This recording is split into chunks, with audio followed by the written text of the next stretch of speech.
Hello everyone. Today we're going to take a look at a political leader who sometimes put ambition ahead of any ideological convictions he may have held dear to his heart, if you can believe such a thing exists. Napoleon Bonaparte, at the height of his powers, was the self-appointed Emperor of France and much of Europe. You'll be glad to hear that that's the last time I'm going to mention his height. But did he always believe in emperors and kings or autocratic leaders in general? The answer is no, if you consider his stance during the French Revolution. He was quite the anti-monarchist and didn't like those old decadent freeloaders living it up in their palaces while the common people starved. But those convictions seemed to evaporate when it came to making himself the supreme leader, complete with crown and royal cloak. Did Napoleon truly have core ideologies he believed in? Or was he a master of running with the hare and barking with the hound throughout his military and political career? Let's take a look at his duplicity regarding autocracy, and with other examples where he was more than happy to throw his core beliefs in the recycle bin when it suited his purposes. The first thing we're going to take a look at is Napoleon's shifting relationship with his Italian Corsican heritage and Corsican nationalism versus his loyalties to France. Born in 1769 in Corsica, just a year after the Mediterranean island became a French territory, Napoleon was christened as Napoleon de Bonaparte. The Bonaparte family were from modest Corsican nobility. Napoleon's early years were shaped by the island's fervent desire for autonomy. Two figures would play crucial roles in the young boy's evolving worldview. The first was his father, Carlo Bonaparte. Carlo initially resisted the overtures of French rule. However, as the winds of politics shifted, so did he, bit like his son. By securing a position as Corsica's representative at the court of Louis XVI, Carlo began aligning with French interests. Then there was Pasquale Poile, the iconic Corsican nationalist leader. The Bonaparte family had at one point rallied behind Poile. Napoleon too admired the leader in his young days. But then the boy, who once dreamt of Corsican independence, was slowly charmed by the lure of French power and prestige. Napoleon's transition from Corsican enthusiast to French loyalist wasn't overnight. The military academies in Brienne and Paris didn't just sharpen his tactical acumen, they reshaped his identity. The Corsican in him began to fade and the Frenchman emerged dominant. One symbolic testament to this shift was his name. By his 20s, Napoleon de Bonaparte subtly transitioned into Napoleon Bonaparte. A small change, some might say, but in that altered spelling lay a profound transformation, a sort of upgrade on the brand, if you like. In France, having a distinctly Corsican name might have been a barrier to his lofty ambitions. By Frenchifying his name, Napoleon was making a clear statement about where his loyalties lay. Yet, these shifting sands of allegiances did not come without a cost. Back in Corsica, many viewed his transformation with scepticism. Poile, once an ally, now viewed him with suspicion. To many Corsican nationalists, Napoleon was becoming a symbol of betrayal. They had hoped that he, with his talents and lineage, would be a torchbearer for Corsican independence. Instead, he was now a poster child for French imperialism. In the grand narrative of Napoleon Bonaparte, these early years served as a poignant prelude. They hint at a life that would continually be marked by ambition, transformation, and an uncanny ability to navigate the turbulent waters of European politics, which is not always a good trait to have, but it gets you ahead. The next example of old Boney doing a bit of shape-shifting when it came to his ideologies is his attitude towards aristocracy, monarchs, and the people who rule over the great unwashed in general. When the winds of the French Revolution started to blow across France, they brought with them ideas of liberty, equality, and fraternity. These winds swept away the old aristocratic order and promised a republic where power would no longer be concentrated in the hands of a blue-blooded royalty, but spread among the people. Young Napoleon, rising through the military ranks at the time, seemed to be a staunch supporter of these revolutionary ideas. He was a part of the movement that aimed to tear down the oppressive Bourbon monarchy and saw it as a corrupt system that needed to be replaced. Fast forward a few years and the political landscape of France is drastically altered. Revolutionary ideas, while still revered, had brought about a period of instability. The French Republic, for all its progressive aspirations, found itself embroiled in wars and internal strife. Enter Napoleon, by now a prominent military figure, hailed for his strategic prowess and victories against French enemies. Recognising the need for stability and capitalising on the power vacuum, Napoleon made a move that would have made his revolutionary comrades raise an eyebrow or two. In 1804, dismissing the idea of a republic where power was distributed, Napoleon crowned himself as Emperor of France. Well, he couldn't call himself king. That would have been hypocritical, wouldn't it? The justification? To preserve the gains of the revolution.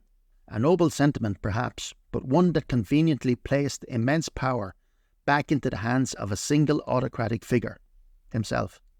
The irony wasn't lost on observers. The man who once fought against the idea of a singular, powerful ruler was now comfortably seated on a throne, sporting a title eerily reminiscent of the old monarchy. In essence, Napoleon's journey from a supporter of the revolution to an emperor is one of history's most striking illustrations of political pragmatism, or opportunism, depending on whom you ask. While he always maintained that his actions were in the best interests of France, they also invariably bolstered his personal power. It's fascinating to ponder whether Napoleon's transformation was a betrayal of the revolution's ideals or merely a reflection of the complex, often contradictory nature of political power.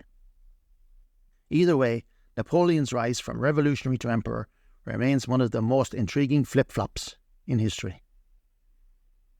A further illustration of Bonaparte's self-serving approach to power and ideology is his association with the Jacobins, the firebrands of the French Revolution. The Jacobins, for those unacquainted with revolutionary jargon, were the most radical political faction during the Revolution. Their ideas and policies were firmly rooted in republicanism, democracy, and the eradication of aristocratic privileges. In the early stages of the Revolution, this group held significant sway, and their influence reached its zenith during the Reign of Terror under the leadership of Maximilien Robespierre. Enter a young, ambitious Napoleon, eager to make his mark on the rapidly changing political landscape of France. Sensing the winds of change and recognising the dominance of the Jacobins, Napoleon didn't hesitate to associate himself with this radical group. It was a strategic move, one that aligned him with the then powerful faction and furthered his own interests. However, as is often the case with radical movements, the Jacobins' time in the limelight was limited. Robespierre fell from favour in 1794, along with his head into a basket, and the group's influence waned rapidly. The Reign of Terror, which saw thousands sent to the guillotine in the name of revolutionary purity, had left a bitter taste, and the pendulum of public opinion began to swing away from the extremes. Napoleon, ever the astute political player, sensed this shift. While he had once proudly associated with the Jacobins when it was advantageous, he now distanced himself from the group as their reputation plummeted. It's worth noting that Napoleon's distancing from the Jacobins wasn't solely a result of their decline. His own ambitions played a role too.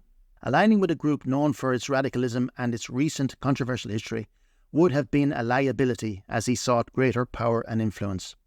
In essence, the Jacobins were a stepping stone, useful in the early stages of his career, but discarded when they no longer served his purposes. This stance with the Jacobins showed a man willing to shift his allegiances, to mould his political identity based on the prevailing tides, all in the pursuit of power and personal advancement.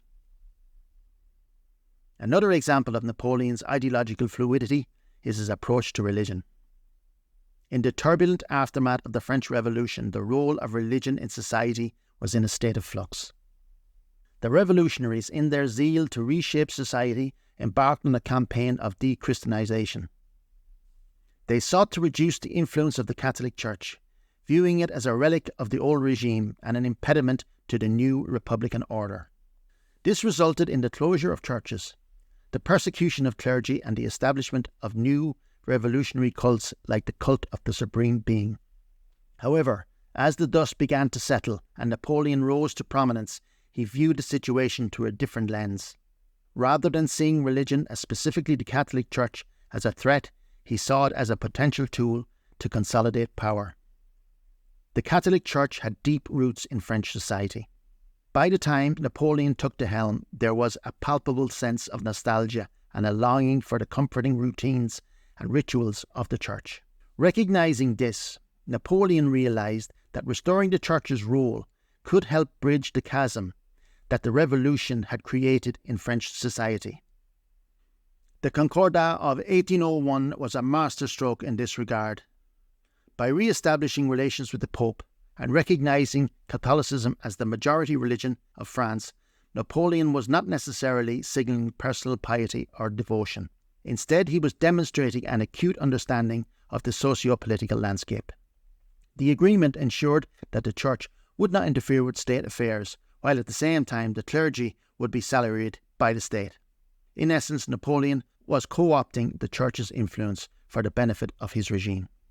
Beyond the Concordat, Napoleon's approach to religion further underscored his pragmatism. While he recognized the importance of Catholicism in France, he ensured that religious freedom was maintained for Protestants and Jews as well. Again, this wasn't necessarily a nod to personal convictions, but a strategy to ensure social stability and unity under his rule.